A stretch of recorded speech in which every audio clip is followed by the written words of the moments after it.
این اینجا داخل ببین من میگم که اینجا را ریمون کردن کو شپاکلوف کردن کو مقصد جور کافه زدن کو اینجا پاپا اسکلت میشه و اینجا آقا تو را گفتم که میتونم همه کارا میتونم چون باور نمیکنم بابی جان آخه تی آدم سفید کجا میتونی یاسته از تو جوان در کره تستر کره بود ما ای جوان در زور کار میکنم میتونم آخه تو یا امرای دیگه بیام نه ما خودم قطعی مردکم کار میکنم راست میگه ما زندگی را دو دسته قپیدگیه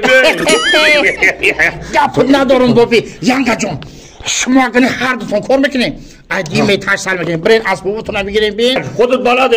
مالش خواب رفتیم کار این خیلی این چیزا رو میتونیستن من عاشق تو بودم میرم میدانی کی کتابی عاشقی را تو میخوانی اگر خانی قدر عشق میدانی در کوچه بود در نیم راه نمیمانی چی کنم آه تو یک گل حوثی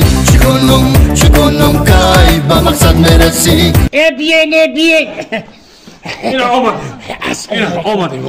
ینگا سوزن تیجه سلامتی خوبه بله کوالدرات بیجا مسلک کنی فرور برو مرا توخی راست میگه ینگا فرور برو مرا شب ای بچه ای بوبی تو در حقیقت استو بوده دیدی آخه کار پیش براود ای ینگام الکتروموبیله یا بیا جا بوبی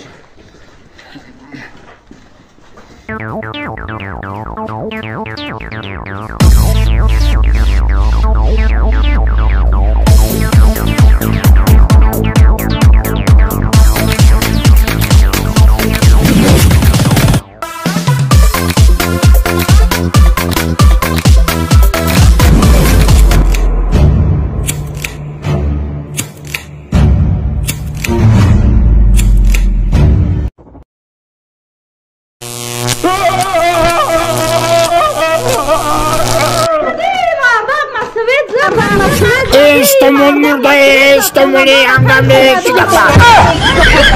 ای پشتی خانوایی که سوید زدش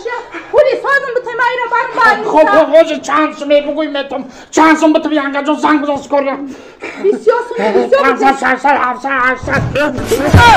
این پولا مرا به تکیبه و مرا فان میکنه